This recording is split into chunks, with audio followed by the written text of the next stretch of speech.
Jesus. All right, hard yarners. Andrew Wolf is sitting over there in the corner. Whatever, man. Where's fucking Delby? Delby's left, and we're joined today by Lewis Spears. Hello. Who's in town. But before we get to our guest and what we spoke about, which I will ask you to touch on in a moment, this episode is brought to you by, which one should we go with first? We'll go with All Trades Cover. So those of you watching, you'll see behind Lewis there. What was that? Didn't they leave you?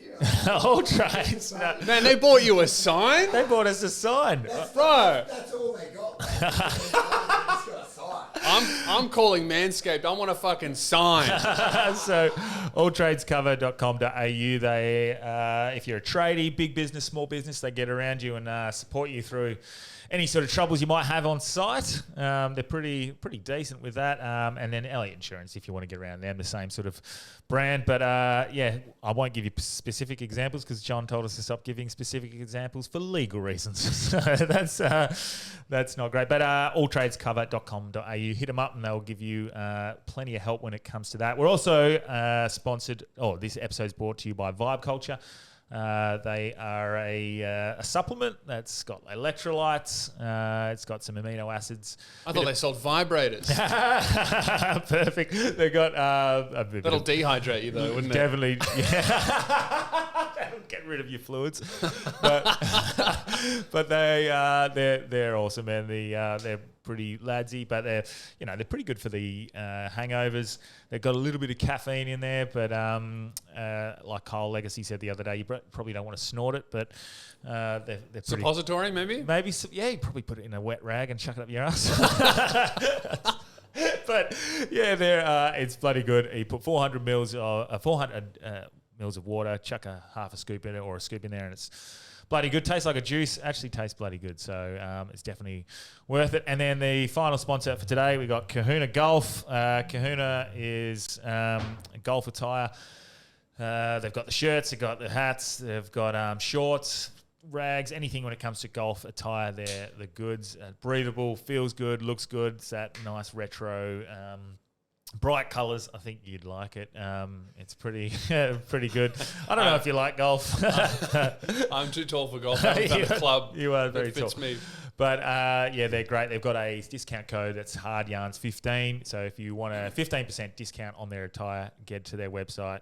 And all the links for all of our sponsors are in our bio and on our show notes. But today we were joined by Lewis Spears, who's in town for Fringe. Yes. Incredible episode, really good. Do you remember what we spoke about?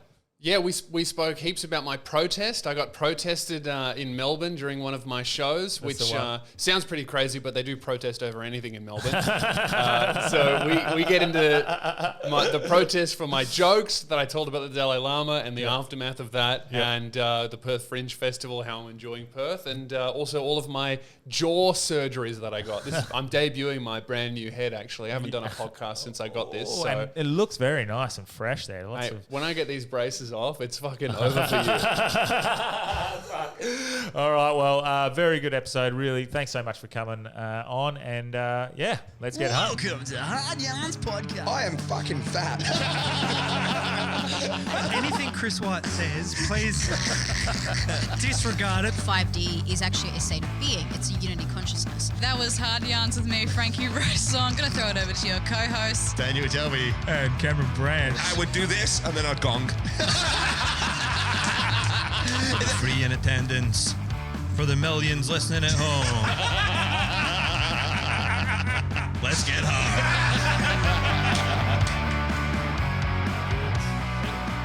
Fresh. Fuck yeah. Let's kick off. So, this is actually my first time meeting you, but Yes. before we even start, that necklace, something has triggered me just then. Yeah. Was there something where Kitchell bought the same one and wore it? Yeah. Is that the That's the one? one.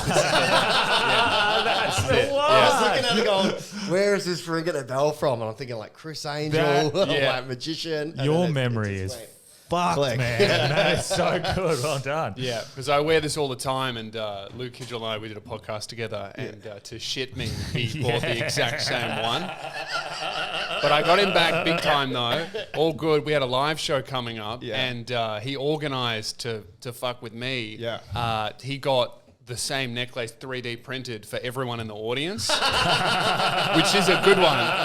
That's pretty good. Yeah, That's but pretty insane. he's terrible at keeping secrets, so Yeah. I actually found out about it. Yeah. So the whole thing was like, oh, you're not the only person with this one necklace. Yeah. I have it as well, and so do all these people. So I went out and I got a gold one made. I said, you don't have this one. So they all had silver and you wrote the gold. It Nice. really, if you look at the amount of money spent, we both lost.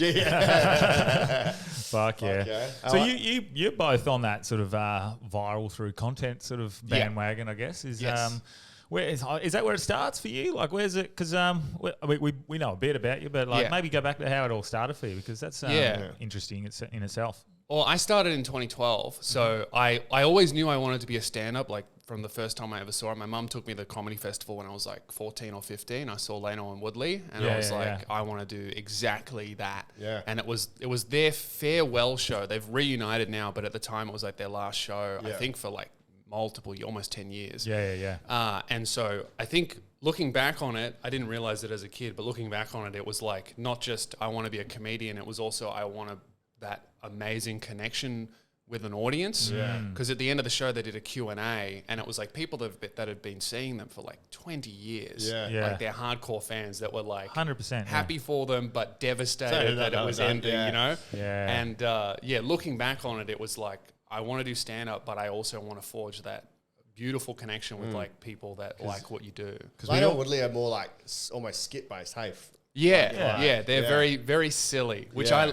I love. A lot of people put the super dark and edgy thing on Yeah. me, which I definitely do, and I love doing. But I love silly and stupid as well. I think the silly, like we all grew up with Leno and Woodley and that sort of stuff. The And then- Umbilical Brothers. Yeah. Oh, the Umbilical Brothers were Yeah. fucking awesome. But yeah, that silliness is something that's, I think, like you touched on it just then. The dark and serious is part of the I guess the circuit at the moment. But silly is good as well. Well, I love like, that's why I combining love them. Cameron McLaren. Like I like the silliness of it. Yeah. I like putting them together because it's like it allows you to go even darker. Yeah. If you do something, Silly if you dark. talk about really dark in a very silly way, people Yeah. are like, I can't laugh at this, but I cannot even help it. Chuck in a silly So, sausage at the end. Yeah, for Then sure. 2012 is when I kind of started because I always wanted to be a stand-up, but then I kind of accidentally fell into creating stuff online. Like I had a Facebook page and I just posted stuff to make my friends from school laugh. Yeah. And then honestly, I did that for about a year until I was like, oh, this is also comedy. Yeah. Because at the time, the only person that was doing it successfully, or that I knew of at the time, was Alex Williamson. Yeah. And it really was not a thing in Australia around Nah. 2012. Yeah. YouTube, Facebook, and that stuff was not a thing. It was even really kind of just starting in America in the sense that you could make a living from it. That Yeah. had just kind of started to begin. Yeah. Yeah. I still remember Shooter and Frenchie the most when I was. Yeah. Yes. Yeah, Shooter Yeah. and Frenchie, definitely. Yeah. 100%. And so was something I watched of Shooters the other day, and I think I sent it back to you, or I don't know if... Anyway, I tried to send it to someone, and it's still timeless. It's Yes. fucking incredible, that sort of stuff. Yeah, But- he really is the OG of like everyone posting online in this country. Like he was first for sure, and That's and worked he out was- pretty well for him. Yeah, I don't know if he'll be last, but he was first. Yeah.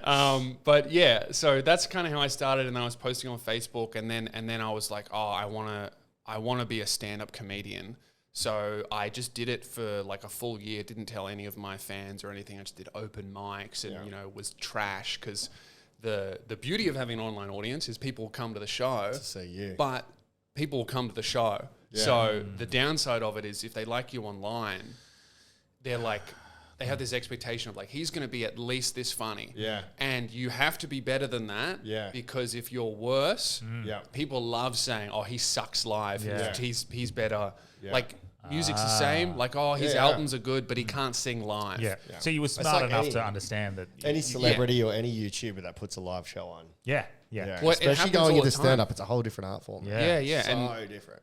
you see it all the time where people get online audiences and they can sell tickets and then they go, that means I can do a show. And it's like, no, that means you can fill a venue. I don't know if you can do a show well. So and then they make money once and then people go, oh, he fucking sucks live or she's terrible. And they never see him again. So I've always... Oh, they are terrible. It's 2024. Yeah. I'm on a Perth podcast, aren't I? Fuck, bro, I fucking hate political correctness. I feel like every time I come to Perth, I'm just like reminded every now and then that I'm in Perth, you know? And the first couple of days it didn't happen. I was just walking around and I just had like a genuinely lovely time. And I was like, oh, this is beautiful and peaceful, but where's Perth? Yeah. And then I was filming myself doing an Instagram story to promote my shows. Yeah. And some guy drives past in a ute and goes, faggot! I was like, I'm in Perth. I'm in Perth. Fucking keep it real, baby. Yeah. Oh, fuck. Yeah, it's an interesting place. But I guess Fringe is pretty... Oh, yeah, Fringe is... It's fuck, man. Reading the Fringe reacts as a circle jerk of trans and drag just fucking getting in each other. I've never done it before, but... oh, yeah, right. It's in the Perth Fringe? Never done Perth awesome, Fringe. Man. I've done fun. Perth like every year since I started touring, and I've loved it. But I've never done the Fringe before. I'm really enjoying it. And are you doing the pub crawl with Rory and that, or are you doing your own show? No, I'm doing my own show. Yeah. So are you at Stables? Yeah, I'm at Stables. Right. Yeah. That's my venue that Rory fucking snaked off me. Oh, really? I've got the basement. He's got upstairs. So you'll be upstairs, eh? Yeah, upstairs. And it's so much better than yours, man. Oh yeah. I'm kidding. I haven't even looked at yours. I'm just trying to start a war. Go check out the basement. It's fucking sick. Yeah, I'll have to. Yeah, it's perfect for comedy. Yeah, it's really... He was telling me about it like it's like a little 60-seater and it's underground, so the roof is low. That's perfect. It's fucking killer. But how many upstairs? Like 120 probably? It's like 120, but really it's like 80 comfortably. They've got tables. Yeah. So it is. It's really good. Yeah. I love when it's straight. Upstairs is the restaurant. Oh, like we did shows there during COVID. So like the outdoor part? No. Upstairs on the right hand side. Oh, fuck. Not the balcony, the right hand side. Oh. So the only negative is you get a bit of sound bleed if downstairs is busy, or have you been lucky so far? Yeah, I'm getting a little bit, but it only affects me. Yeah. Because I think there was the decision was, do we put the stage away from the noise or closer to the noise? And it's like, do we disrupt me or the audience? And you always go... It fucking sucks. The act. Yeah, we did that. We flipped it performing, trying to block out all of the noise downstairs. They can't hear it at all, but I'm like fucking really trying. It's but real distracting. Yeah, it's been good because I haven't performed since March last year because I had all my surgeries and stuff. So it's so sick. So you're they now? Yeah. I'm the world's tallest trans woman. People who are watching, they'll see at home, you are literally the first person we've had that you can see the air conditioning duct behind you because you're so fucking tall. Yeah, it is an issue, man. Yeah, it's great. I think it's great. It's good. I did look. I did Google you because I haven't seen you stand up and I haven't seen your online stuff because I'm old. But the first thing that popped up was your height, 2.03 meters, and I was like, "Fuck yeah, man, this is gonna be good." And then the second thing was you've got a great side angle, bro. Oh, I do now. I do now. Oh, so what happened? What was going on? So I had really horrific sleep apnea for a really long time because I had a severely recessed jaw. So my jaw was too far backwards and your tongue's attached to your jaw. So if it's too far back, your tongue actually covers your airway and then you can't breathe. Yeah, right. So, and it's a super, super common issue for men. It kills men all the time, sleep apnea. Yeah. Like often when you see dudes, healthy dudes, dying of heart attacks at like 30 to 50. It's marriage. It's marriage or the jab or sleep apnea. Fuck, he's touched on two very good topics in one. Yeah. I had to get 2 jaw surgeries. The first one was to my upper palate, that horseshoe of teeth at the top was too narrow. So my front teeth used to overlap. Yeah. So they had to cut here, the roof of my mouth all the way back, and then split it. Yeah. Hang on, wait. So like they get a fucking like bone saw. Yeah. Oh my God! And Have you seen the? I've seen the video. I didn't like see- maybe last year or earlier. Yeah. Is there whatever. an And- option and- where they slowly separate it? So Yeah. they can't. It's like breast implants, right? You can't go from an A cup to an F. Yeah. You've got to stretch the skin. So they just make a tiny little cut and move it a little bit, and then the rest I had to do myself. Oh my They- God! through like a brace sort of Yeah, thing. they put, Hey. it's called an expander. So it's this thing that sits in your teeth like this. Right. Yeah. And wrapped around your molars, and then every day and night I would have to twist it, and Yeah. it would move a little bit. And no shit, you can go back on my Instagram and have a look. Yeah. I used to be able to fit my thumb in between my two teeth. I remember watching it, and for some reason, I thought you were just some fucked up comedian trying to like make your teeth further apart. And I was like, Just for the clout? Fucking that is, I thought it it was was a for the bit. clout. And I was It was a like, bit. I genuinely was like, what the fuck is he doing? And I used to watch your clips, and I was like, and then I seen you were getting surgery, and I was like, okay, that makes far more sense. What the fuck would do that? It That's was what I thought, the but it was worst. so fucked up. I was like, this guy is literally just fucked up trying to, Like But- a strange body mod Yeah, guy. exactly. Yeah. People do stuff like that, Yeah. but it was horrific, and that was the first one, and that was just to move the upper teeth so that when they moved everything else, my mouth would close nice and my teeth would be able to mesh. Yeah. The second one was that horseshoe under the nose they completely detach it and they flick it forward, right, like a chatterbox, and then they cut here. And so the people tip of the listening chin to off too, bottom and they tips. move all of that forward, and of the Oh my. my face they moved it all up, so my face got shorter, and everything came Wow. forward, and And the pain tongue levels? came with it. Pain like.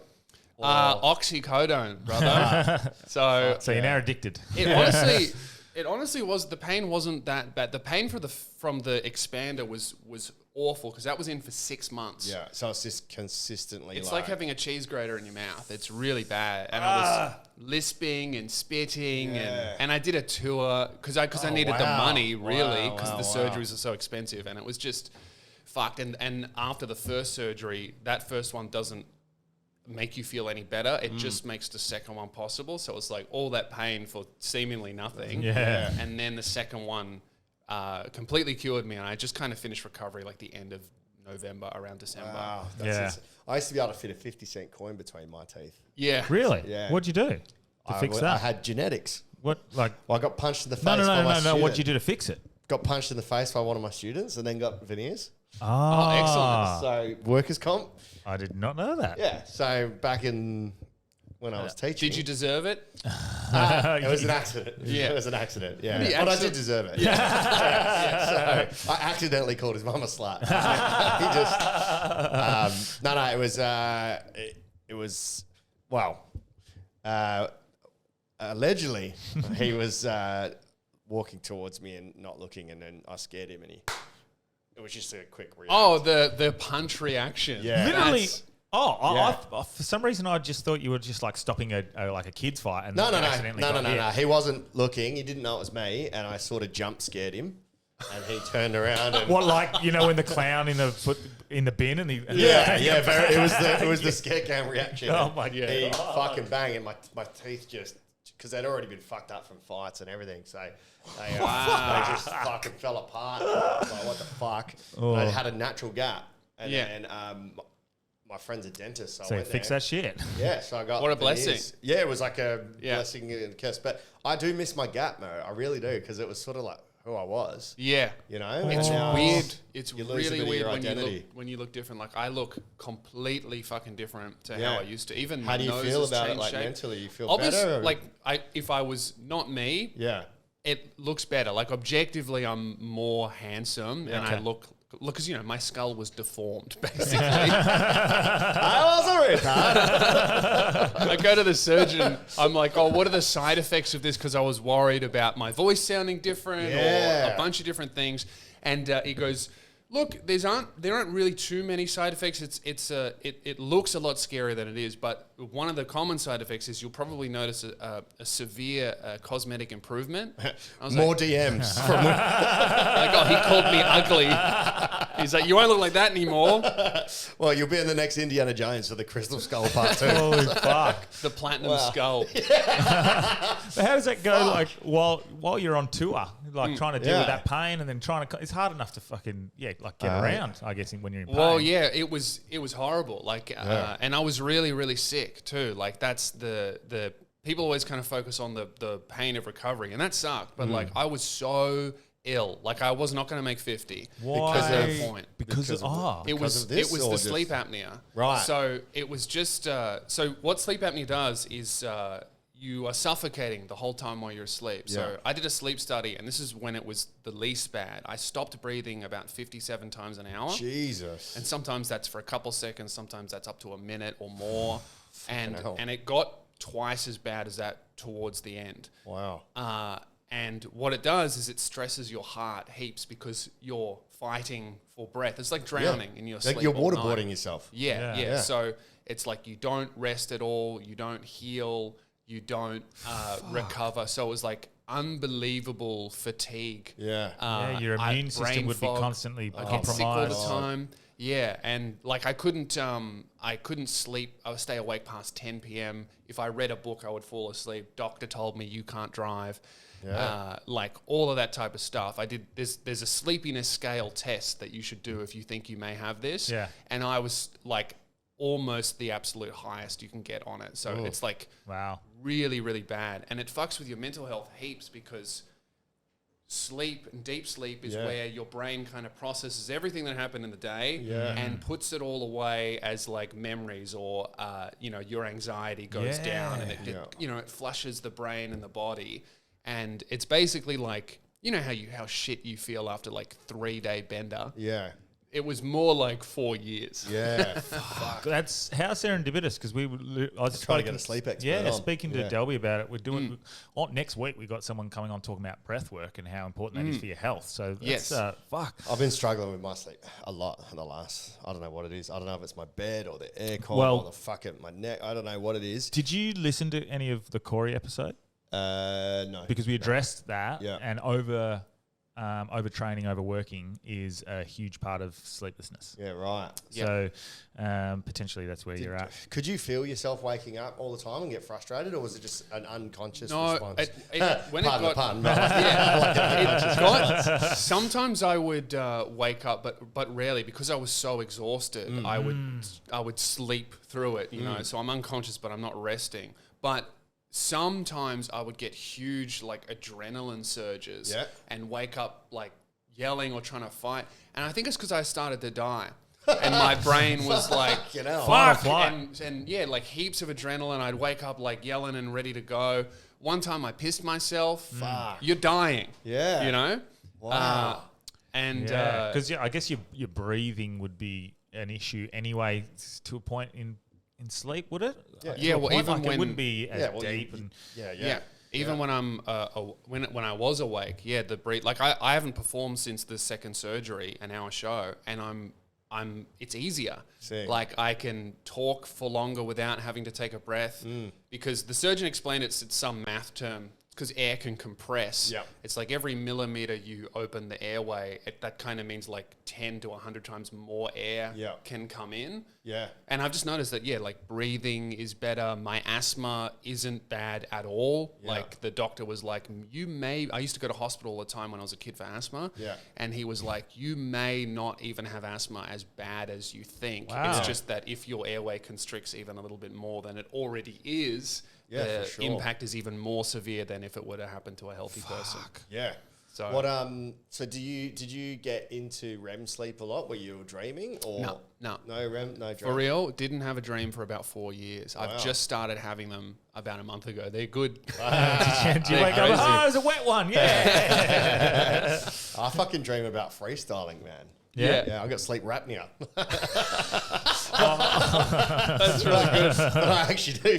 I woke up this morning from a freestyle, man. I was like, fuck yeah. Well, I haven't been able to remember my dreams of late. I haven't been putting effort into trying to remember them. I dream every single night. Yeah, I dream every night, but just trying to remember them is always a little difficult. What is it? It's REM, and then what's the deep one called again?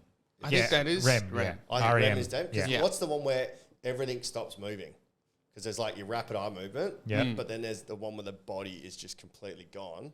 And that's where if you wake up during that, you feel like you can't move. You get that sleep paralysis. Yeah. Is that through alpha and beta or not? Yeah. I don't know if they're So I was just wondering, modes. that's the rest of, that's the rebuild and the reshuffling bit apparently is when you're in that mode. So that's the one that you were Okay. Yeah, I was not being able to do. missing. So did you ever, you would have never really got sleep paralysis? You get to now experience the joy of sleep paralysis. Yeah, It's great. actually hell fun. I love it, man. Yeah. I fucking froth it. Don't listen to him. I swear. Don't listen to him. It's I fucked. froth it, man. I had it this morning where I was awake and I couldn't move. What? I was like, what is that? Yeah, it just, I don't know. It does something to me, bro. How often do you get it? I've Oh, had it like heaps. once in my life. I get it heaps, man. Where I can't move. And I I'm think like, and you're I'm drooling, possessed, I'm bro. like, You're possessed or something. I love it, bro. I think you need to get cleansed. We need to get some sage. That's fucked. I love it. You would love bondage. Yeah, you'd love getting handcuffed Well, and shit. I don't know. You did the dominatrix when Yeah, she was on. So. yeah, it was. I mean, it was nice. kind of maybe. Oh, I'll try everything once, man, except for pegging. But I guess if I'm wrapped up, there's not much I can do. That was a big hint. No. My friend, she found out her boyfriend was cheating on her, and she knew the girl. Yeah, right. But she didn't know, right? Okay. So they found out. Ah, So she messaged him.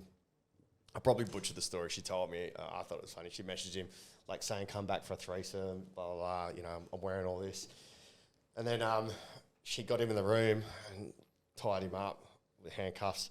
Then fucking left him on the bed. Got his phone. Went through it. Confirmed all of the things. Then fucking either videoed him or something, and then took something of hers and something of his and just left him in the house and bailed. George, that's George Costanza style, getting left and robbed on the bed. Oh yeah, and like Matthew Perry in Friends. Yeah, in the getting office. left. Yeah. I think she's just watches too many sitcoms. But going through all that, obviously, is pretty challenging. Yeah. And then the health, but then and mental health. So there's a lot of that, and then getting cancelled, like fucking a lot. What So what have you been doing? What do you do? What did you say? You were. To everyone else, you were a naughty boy. You had to go Buddhist, which Yeah. I'm The last time I did shows in Melbourne, it resulted in a protest of 200 Buddhists came to the show. What? Yeah, I told. Remember when the Dalai Lama had a when little he kissed boy the on his kid? Yeah, Yeah. when he said "suck my tongue." Yeah. I told a bunch of jokes about that. It's on my Instagram. You can watch it. I told a bunch of jokes about that because I was doing this thing, more of a writing challenge for me of like, and I'm still doing it every morning. I read the news and I try and write a joke about it to do that Delby night. does, yeah. And then, you know, if it goes well, that's a clip because Yeah. it won't be funny in a few days. So I can Yeah. put that out without burning material. So I've been doing this and it's been going well. And I did the Dalai Lama thing, put it out there, and it went all right. I told a few jokes. It got, you know, maybe 20, 30,000 views, which was pretty good for me. I thought, oh, that's good. Went to bed. Woke up, it had 500,000 views, but the same amount of likes. just hate. Yeah, and then Hate tens of breeds thousands of comments. Success. What sometimes. was he fucking got a kid to suck his tongue, man. That was the joke of like, not even the Pope does that. Well, he does. He just doesn't film it. And it's not his tongue. Yeah. Yeah, right. So yeah, I just told And normal jokes what was about the it. problem? I think what it was is to pretty much all Tibetan people in Australia, most of them are either first, second, or third generation refugees. Yeah. Because it's illegal to be a Tibetan Buddhist in China. because China has taken over Tibet. They say they're Tibetan. You're not allowed to say that. They're like, you want so a bet? they're flying their Tibetan flag. Yeah. If you in Australia they do that and they're very proud. But if you did that in China, you get arrested. Wow, it's pretty close to the same thing these days. Trying to own Australia, man. So, It's the same place. It's getting close. Yeah.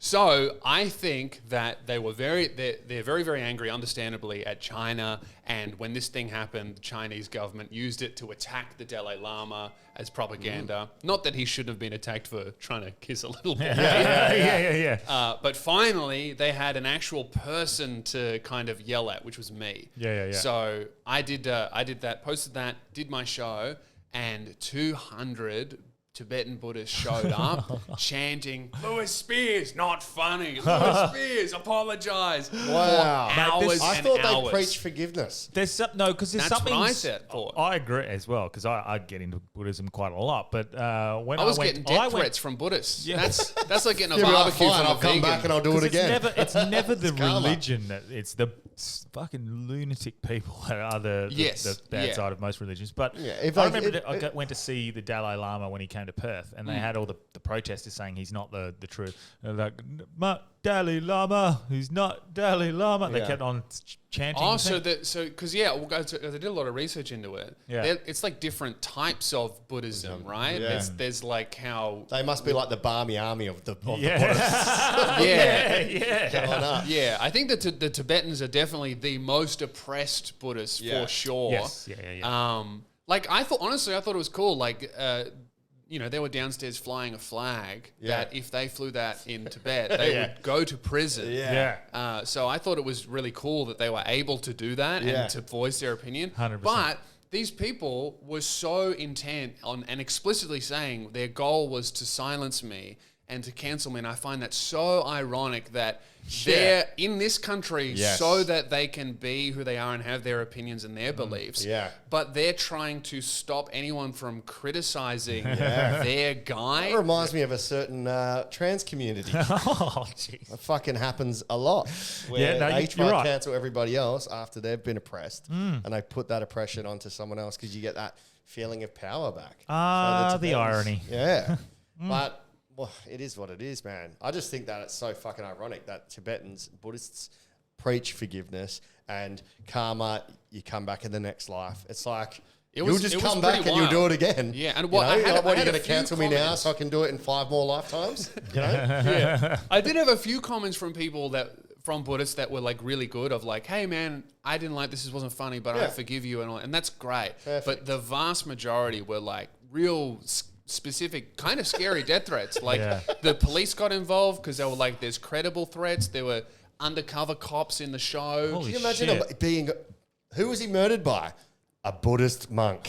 That's an achievement. That's it. Wow. They've committed murder. That's pretty, actually, strangely, it's not an uncommon thing. Like, What? Yeah, they had like Buddhist Buddhist murder? monks going around. Yeah, they had Buddhist monks going around. Well, I know they're great at kung murdering, fu. like, They are fucking... nah, the like, Shaolin ones are fucking proper, unreal. like, slaughtering like villages and stuff. I thought they mainly killed themselves. Yeah, no. to make a Yeah, point. that's right. Yeah, But the again, fire and that goes back to like not all Christians are fucking Yeah, exactly, psychopathic. yeah. Not all Muslims are psychopathic. There's a small Well, yeah, group. there's bad parts of every religion, and yeah, I don't know. I just did so much research into the Dalai Lama throughout this whole thing because like when I make fun of someone or some, especially belief systems or cultures, I really want to try and understand it. So so I'm not being like ignorant or racist or whatever. Yeah. Like I feel like if you understand it, you pay it some respect, you can make fun of anything. Yeah.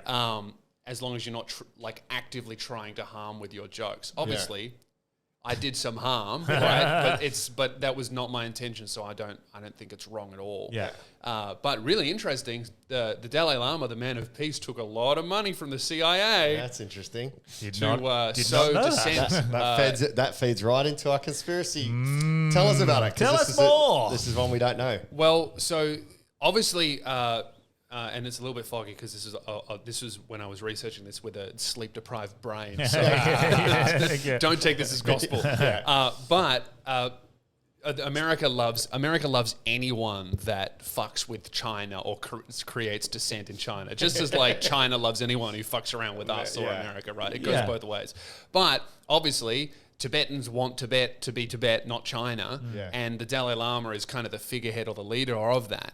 So he was getting heaps of money while he was in Tibet from the CIA to kind of fund whatever operations they were running that was, I guess, promoting anti-Chinese sentiment. Weapons of mass meditation. That's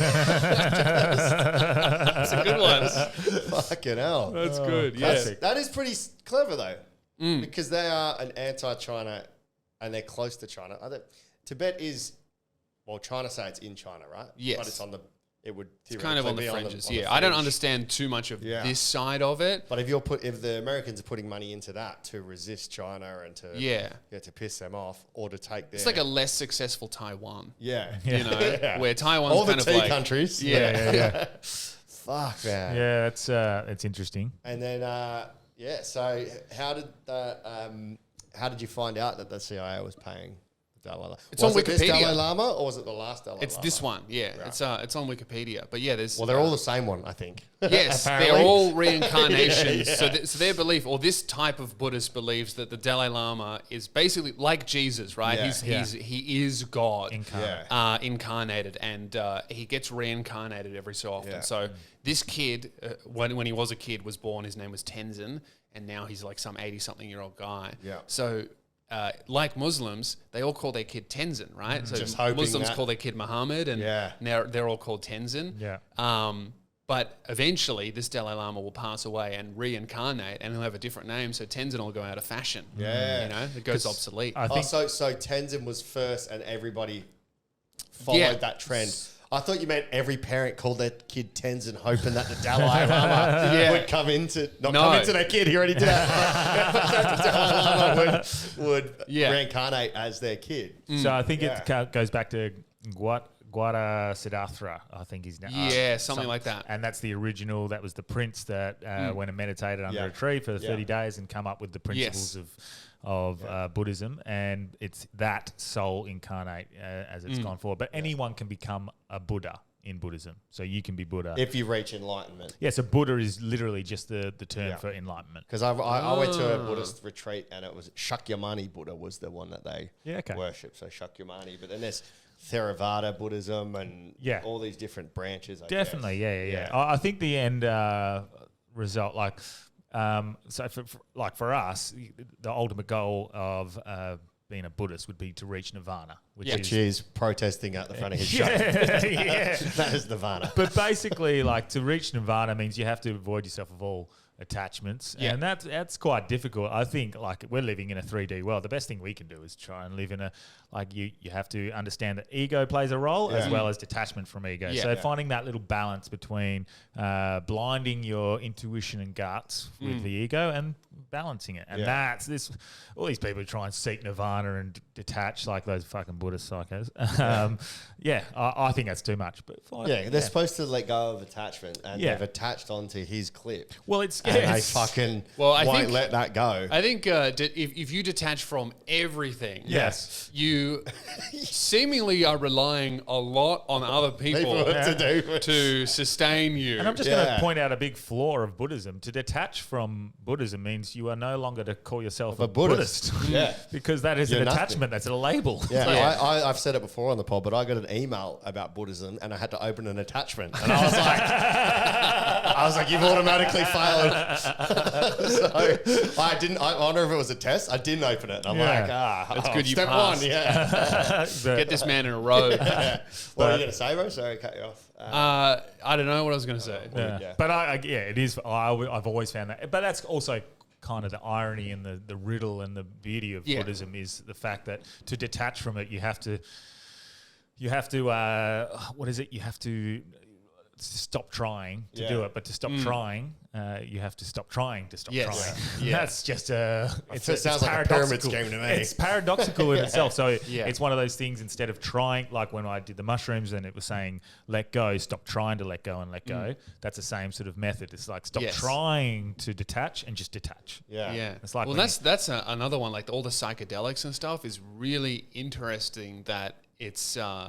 I just find it so fascinating how if you deleted all religion and all these beliefs, they would just reemerge. And it's really interesting as well that the mushroom and the psychedelic trips coincide heaps with Buddhism, even though they come from completely different areas. So it does seem like you can. It's like steroids versus going to the gym. You can get there. It just without it just takes heaps longer. And is using the psychedelic or the steroid cheating? Funny you say it. We've had this discussion with Dr. Stephen Bright. You'd like that episode. He's an expert on addiction and rehab. We talk about exactly what you just said. Do you climb the mountain or do you use a mushroom and fucking go straight? Yeah. Is one more than the Yeah. other. End result, if you feel the same way. I'll say matter. one thing. Just about every single guy who I know that has done psychedelics and reckons they found enlightenment actually just became really annoying. Guilty. Guilty. Mushroom Jesus right here. Yeah. No, but you seem fine. But, mate, you're an outlier. Yeah. Every other cunt I've ever seen do much Have psychedelics, you used that as a bit? Because They're that's like- hilarious, bro. they're like, I'm going to put on a bucket hat and I don't know where the fuck they buy the poncho, but they always wear loose them. clothing and shit. Loose clothing, they don't Anyone- shower. Anyone that's spiritual. Yeah, like, they go you with fucking that. see a guy, he's got dreadlocks tied in a bow on his head. Yeah. And Yeah. It's like, why? What is it about that? And Yeah. I've now understood like why you couldn't like look like what me and Delby are very spiritual in that sense. But we like Delby's wearing a fucking single. I'm wearing joggers and walk like we Yeah. don't wear like the I mean I Yeah, tap why myself can't you up wear like some a- fucking like $1,000 suit? Yeah, yeah, yeah. Yeah. Because then that goes against the fucking thing. Yeah, there is something about it. Why do you have to look like all that? But That's funny as don't fuck. you find that's actually quite inauthentic?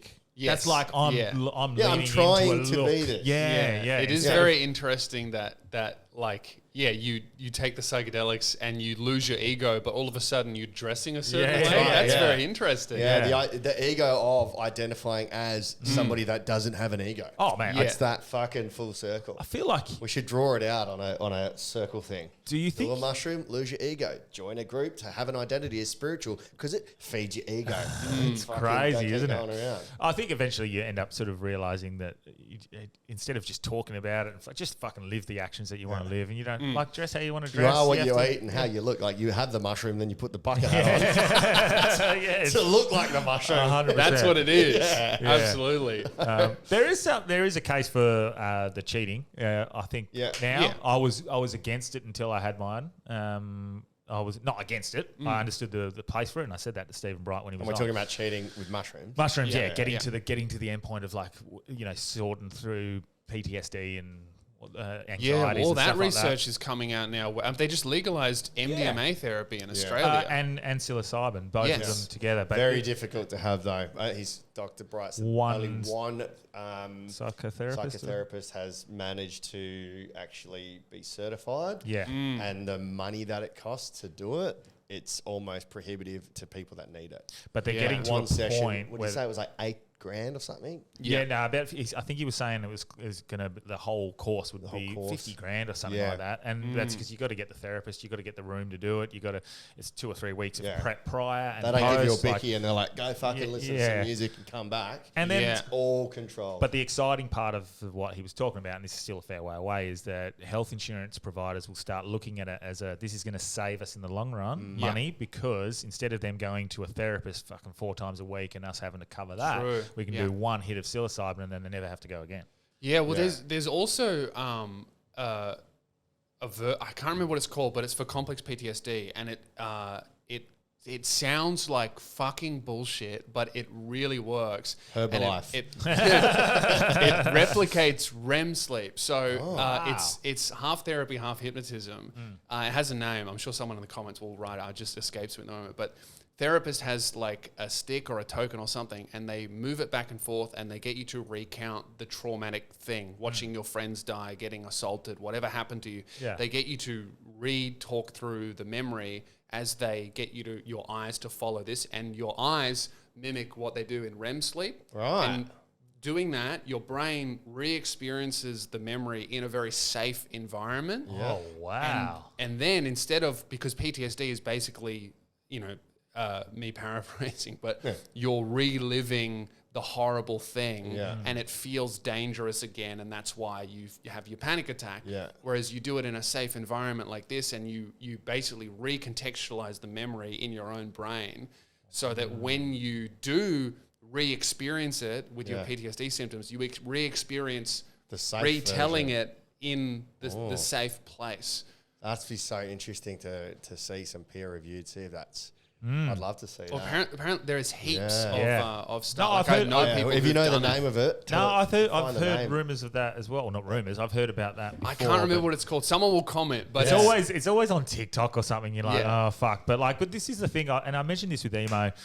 and Leah the other day was just like, why is there always comedians on podcasts that are commenting on this shit? Like it just ends up going, oh, you're just a comedian. What do you know? But I actually Because you think, make it palatable. I think that's right. And also, what is a comedian's role? It's to analyze something to a fucking critical point and understand it from all contexts, and then deliver it in a way that's palatable to everyone. Well, and I think you're just paying attention to people. Yeah. That's what the job is. Like it's there's not many jobs like that. It's Paying true, attention to how humans operate. It's like therapist, comedian. CIA. Yeah, CIA for sure. Yeah, there's different ways you can apply it. You can apply it to manipulating people into laughing, Correct. or manipulating people into starting civil wars. Like it's the same. 100%. It's the same ability. It's just different directions. So true. So next time you've got people, Tibetans, at the front of your show protesting, I'll start giving them weapons. Get a big stick and get them to follow it.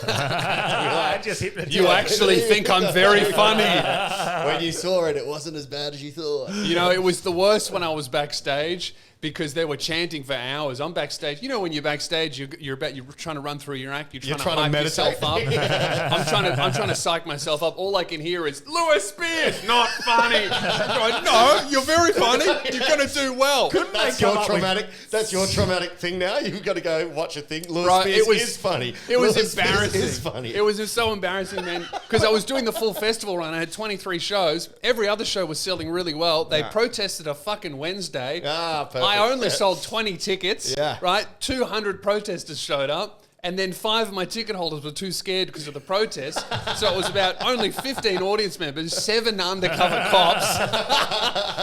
And then 200 protests. They could have protested a Friday or a Saturday. That'd be less embarrassing. Next show, you should say, "Hey, come protest, but buy a ticket." And you'll Yeah. sell it I out. think the protesters need a bit of a marketing manager because that chant does not sound very catchy. It's like, You know, Lewis Spears, not funny. Like, It was the language barrier, and they should have chanted in their own language because there were a couple. Like, unfortunately, the guy leading the protest spoke much better English than everyone else there. So but he didn't seem very experienced with starting chants. So Lewis Spears, not funny. That was good. I thought Buddhists were great at chants. You would think.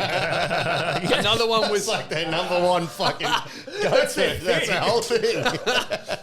Another good one was Lewis Spears apologize. That's easy. Yeah. But then they were like, he starts going, Lewis Spears disrespect the Dalai Lama, apologize. And then the whole crowd was like, Lewis Spears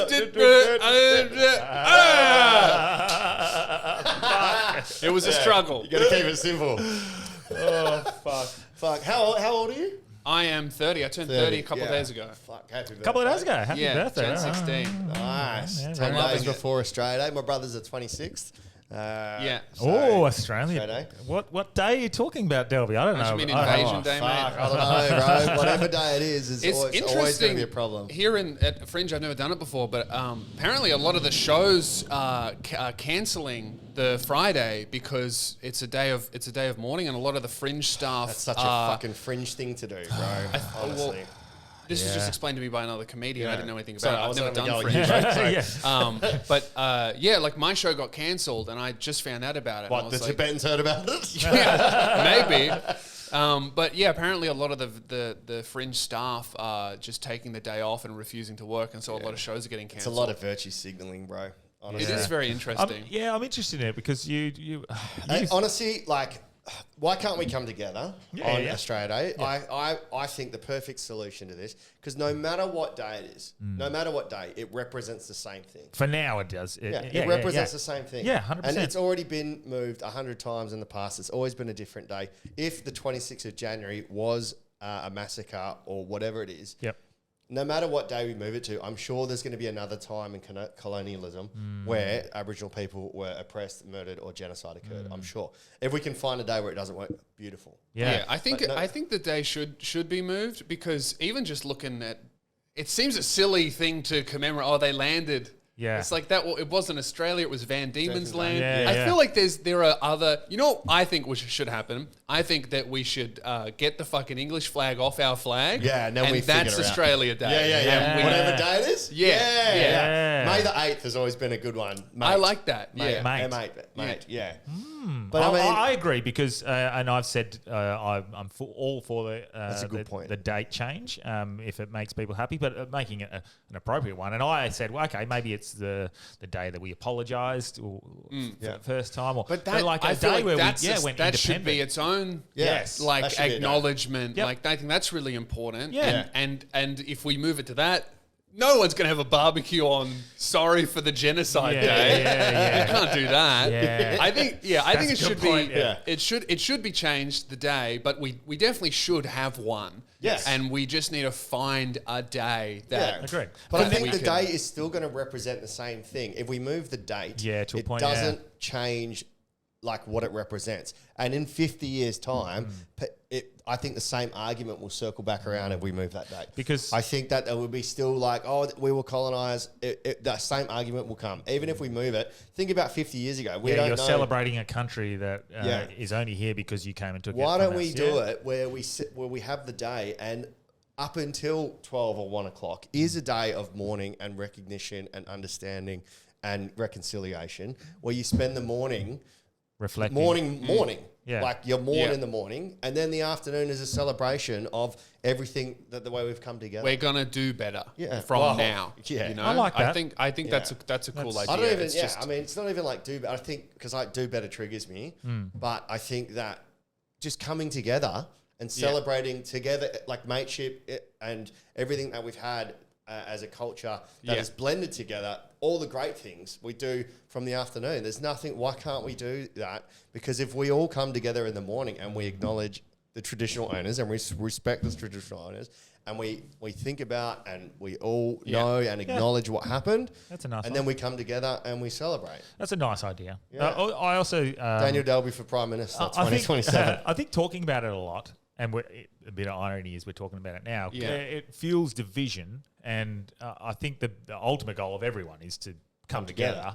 And instead of like making a deal of it anymore, let's just move forward and enjoy what fucking fruitful country we live in at the moment. It which is such a trap country. of a question of like like how much do you want us to acknowledge the genocide? It's like, oh well, fucking heaps. Like, how much acknowledgement is enough acknowledgement? Maybe there is never enough. Exactly. And it's like, I don't know. I think it's such a it is such a mindfuck of whatever date it is moved to. It will have that debate. But I do think that this date that we do have has heaps more to talk about in regards to like invasion and all that kind of stuff. Yeah. When we founded as a country, was it the first?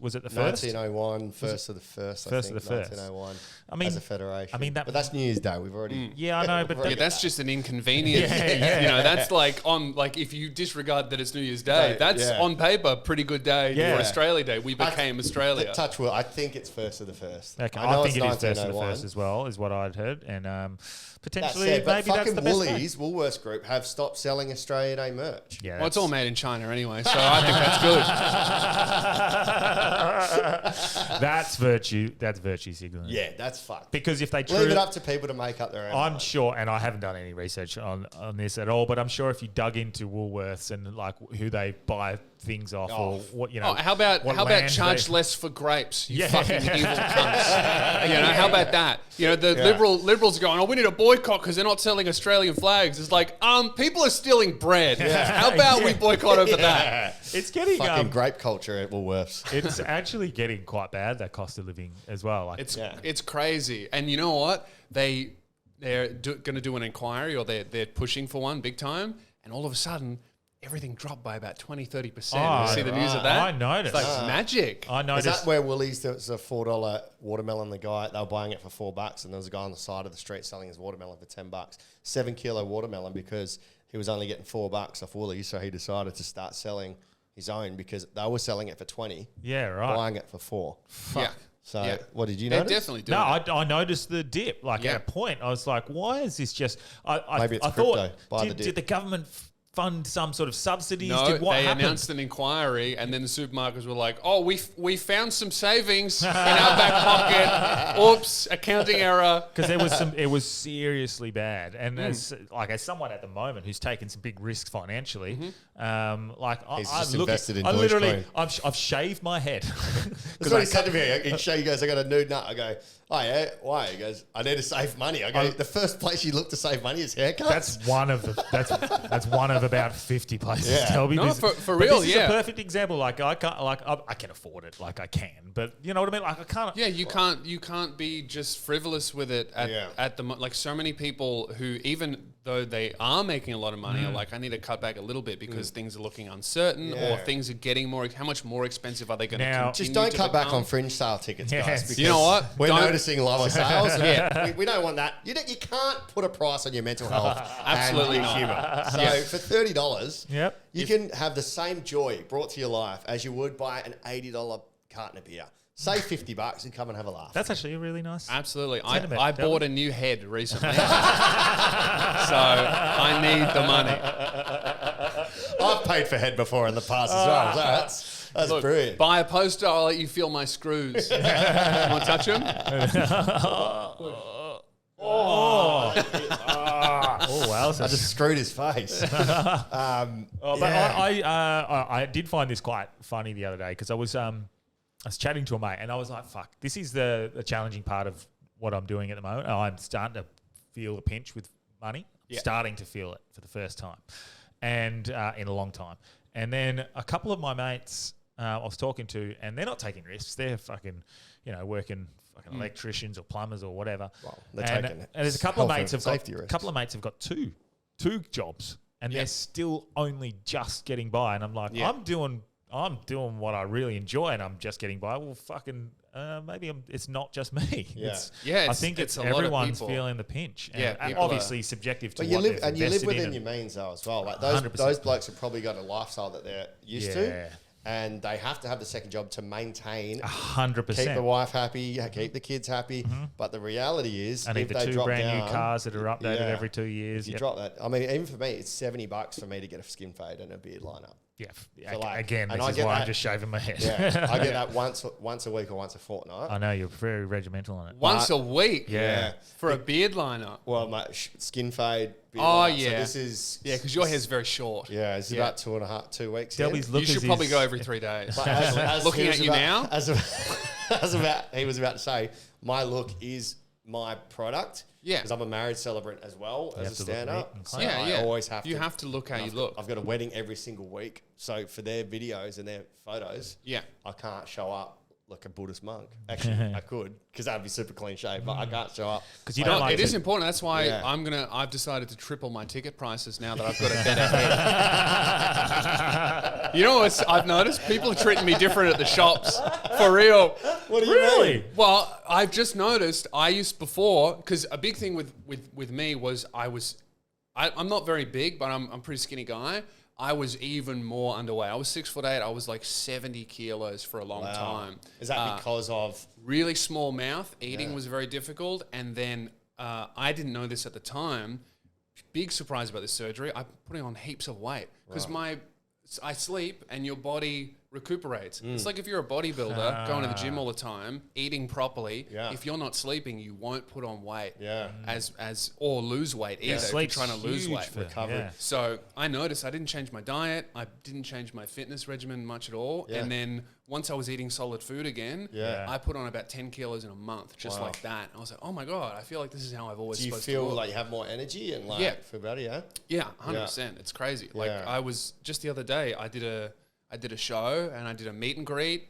And then I went out and I had some food and then I read my book. I was like, what the fuck is going on? Yeah. What I was gonna say, I just finished listening to the 4 Hour Body, Tim Ferriss. Oh yeah. And 4 Hour body. yeah, So there was that's a was new it the one, 4 hey? hour 4 hour work work week? week. 4 Hour And then- work week, 4 Hour body. Okay.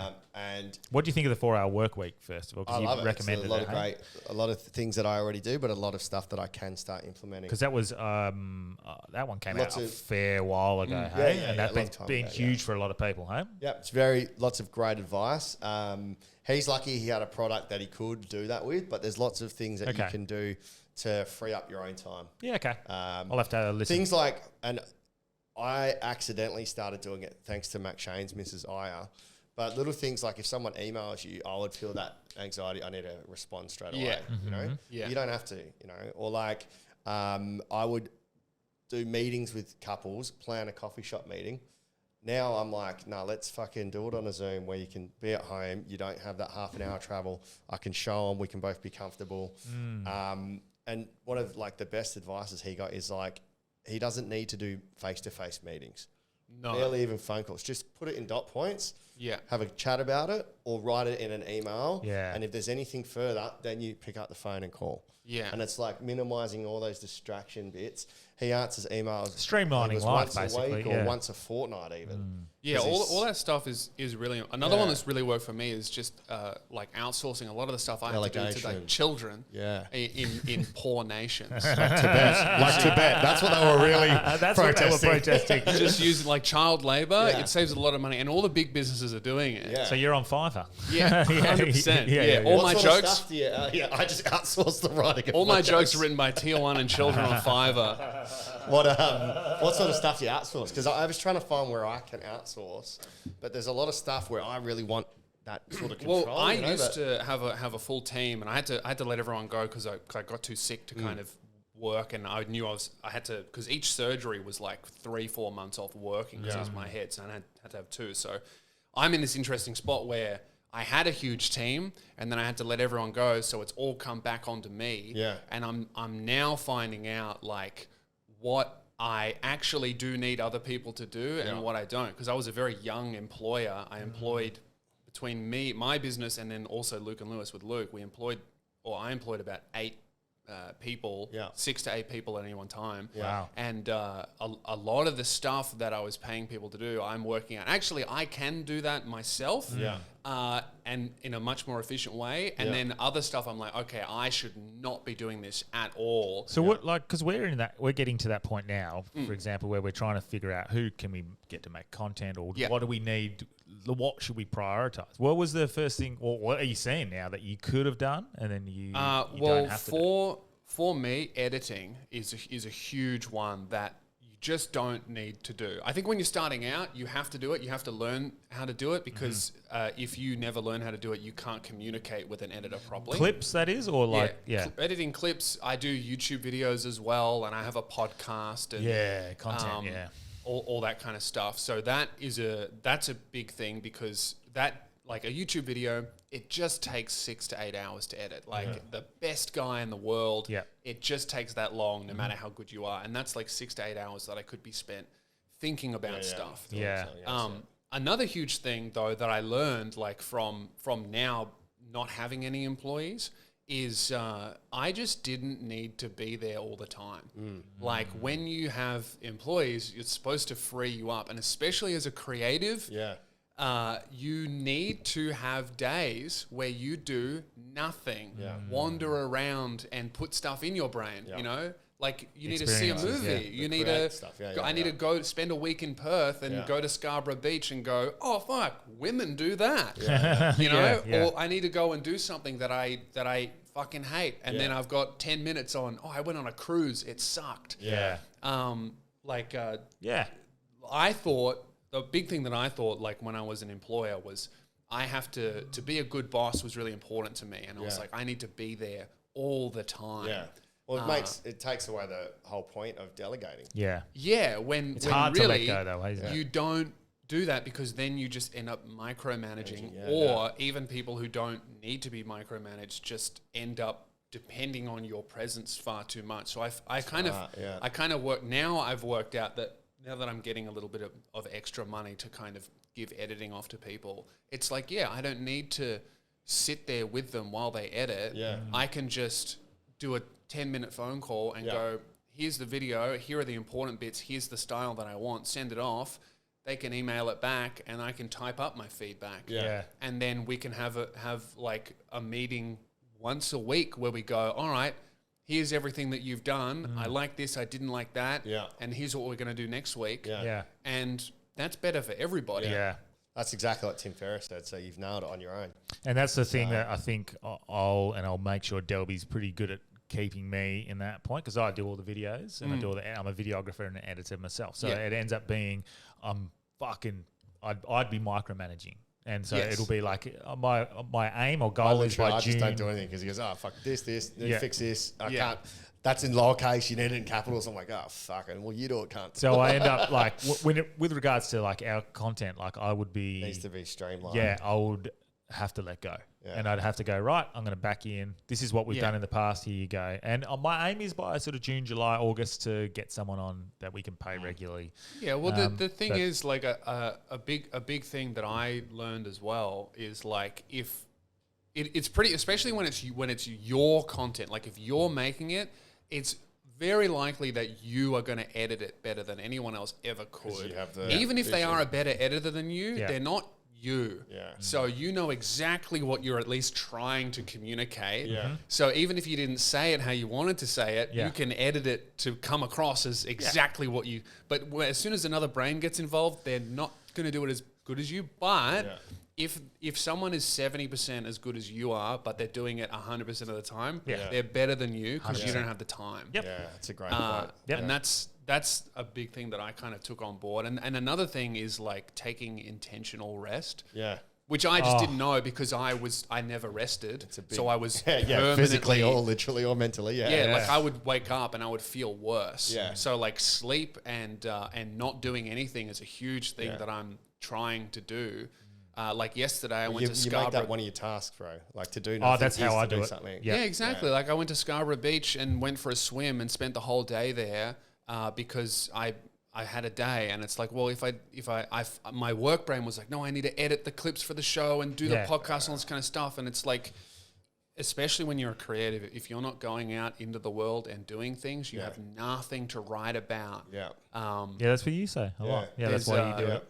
Really good book that I read called The Artist Way, and it's by Julia Cameron. She calls them artist dates. Once a week, you take yourself by yourself on an artist date where you do something. Yeah. It could be a museum. It could be going for a walk. It could be It could be scuba diving. A big thing. Yeah, like scuba diving, and you might go, I went scuba diving, and this thing, you know, when you're trying to put the suit on, you might have something funny. Yeah. I fucking felt like I had sleep apnea when I was under it. I was fucking panicking. Well, there you go. You know, and if you didn't do that, you wouldn't be able to say that on this podcast. And it's like when you are, you know, people are like, oh, people feel weird about calling themselves an artist when they're a comedian, but you are. You know, how's a painter going to paint a beautiful landscape if you've never fucking seen it and been inside it and, you know, figured out what they're trying to communicate. Yeah. You spend all day in your house managing employees or editing or writing or doing anything. You're not going to come up with anything. Yeah. And then you're going to burn out. Do you know what my hack, and I think you just touched on it as well, Delby, my hack behind getting rest is putting it on my list. Yeah. On my to-do list for the day.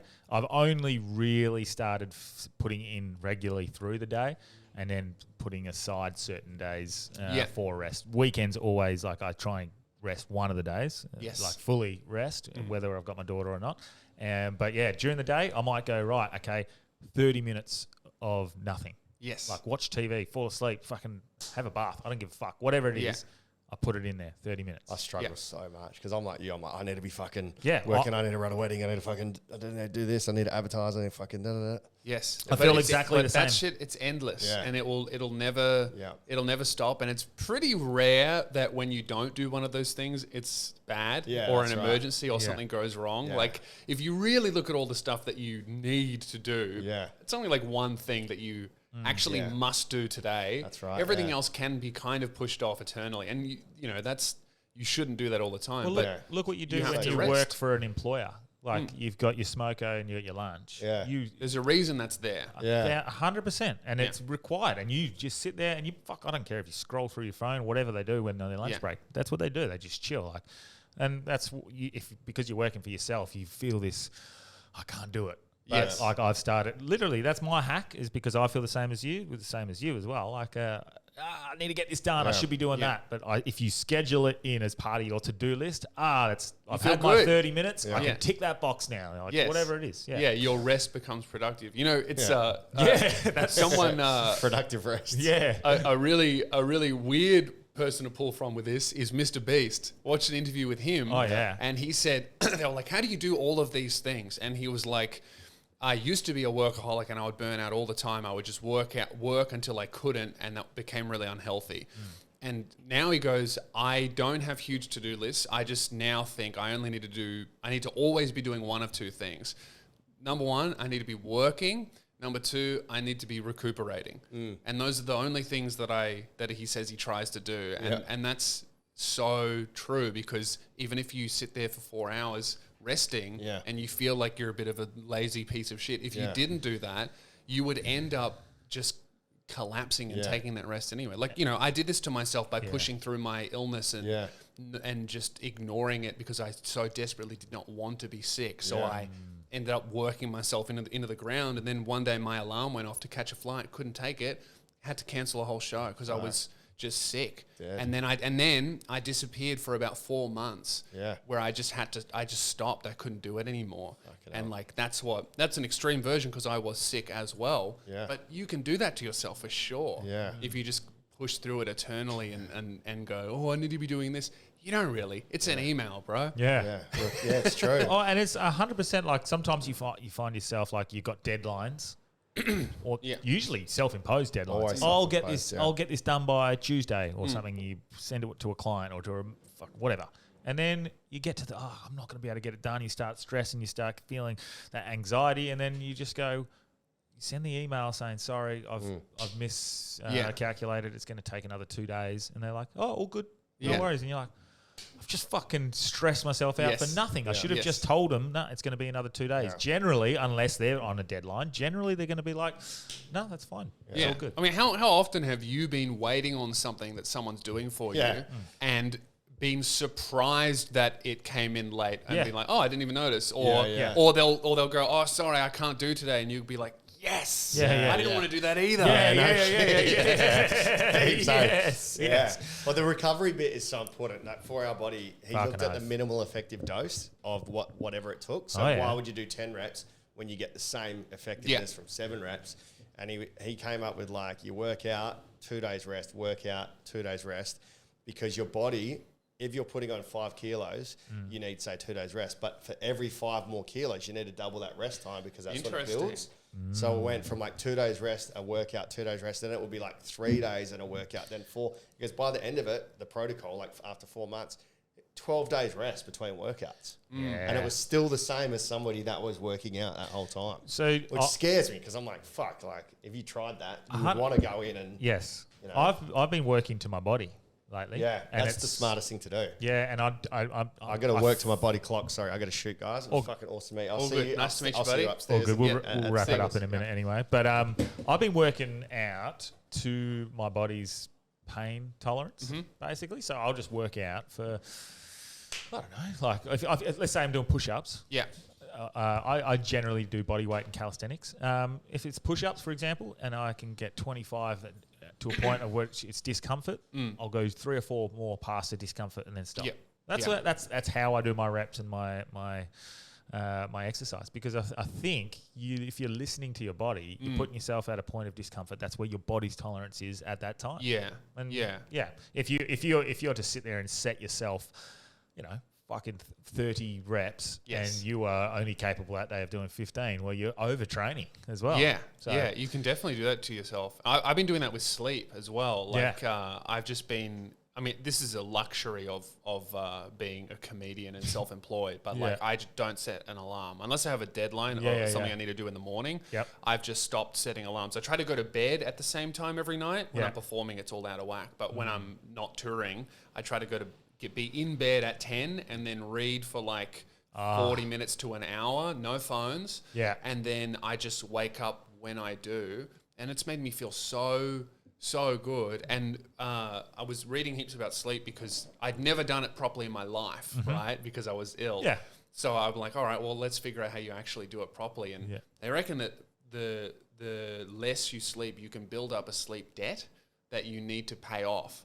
So if you have a bender on Friday, Saturday night, Sunday you're fucked and you're sleeping all day, and then Monday you're still wrecked and you're sleeping or you want to sleep all day. So after the surgery, when I could breathe, when I could actually sleep, I was sleeping 12, 14 hours for like weeks. To and catch then up. no alarms, and then I would be like, man, maybe this is too much sleep, and then slowly it'd be like 11 hours, 10 hours, and now I kind of sleep between 7 and 8 hours like every night. Yeah. If I go to bed at the same time. Yeah. It's just like trying to keep that natural rhythm for your body. 100%. I think that's listening to your body is the best. And look, I do the alarm at 5 o'clock, but I go to bed at 10 o'clock. So at latest. That's heaps of sleep. Yeah, that's what's that? That's 7 hours minimum. Yeah. So minimum 7 hours. Some days I'm in bed earlier. Yeah. But I get up at 5. If I go to bed on a Saturday night and I don't have anything on, I never set alarm on the weekends. Yeah. And I'll still get up at 6. Well, that's the thing that I've noticed now is like the times that I used to set alarms for to wake up. I just naturally wake up at around 5 to 6:30. It's like listening to your body is, a good thing. Yes, yeah. But I think if you train to your body, if you're feeling tired, rest. Sometimes you might feel like you got energy because you've had a coffee or you've had fucking some pre-workout or whatever, and you can mask those symptoms. But if we can actually get to a point where we listen to our body and listen to ourselves and our gut and intuition a bit more, I think it's going to be better off long term. Yeah, and it's something that I only really have discovered the importance of it because I have the contrast. Because I feel like you have no idea what it's like to be a sick person until you've been a sick person, and the reverse is true. Like I had no idea that I was going to feel this good. I didn't I knew that I was sick and I knew it was really bad because I felt awful all the time, but I didn't know what I would feel like on the other end of it. Yeah, and being here has made me go, I was so much worse than even I thought, and I knew I was really bad. Well, don't you think you take for granted, like you find it when you get the flu or something like that and you get sick and you feel like shit. Yeah. You're like, oh, fuck this. And I just want to feel not good. I just want to feel normal again. Yes. And Yeah. you're like, I'm taking for granted how I normally feel. I Yeah. should be so grateful and so happy I'm functioning and feeling good. Yeah. And you don't realize it until you're sick. And when you are sick, you're like, fuck, I just want to feel good again. Well, that's gratitude, man. Like that's like a really important thing for like yourself and everything and all the people in your life around you. If you can be grateful for just like things that are normal for you, it's a very powerful thing. Like I wake up in the morning, I'm like, I'm awake. This is awesome. Yeah. I can hear the birds in the morning and I don't feel like shit. I don't have a headache. This is great. Or I met all the people who came to my show and I wasn't like completely exhausted and overwhelmed by the social energy of it. Because my brain worked and I'm like, oh man, I didn't even know that. I just thought that I was like overwhelmed by a lot of people all the time. It was just like I was fucking exhausted and my brain couldn't process it. 'Cause I was stupid and slow because I was tired. And now I'm like, oh my God, it's like every day I'm noticing something that is like, for me, extraordinarily amazing and special. Yeah. But for a lot of people listening is completely normal and they haven't even thought that it's not. Yeah. And realizing that has made me realize a bunch of other things that I have always had that I've gone, oh, actually, this is really special. Yeah.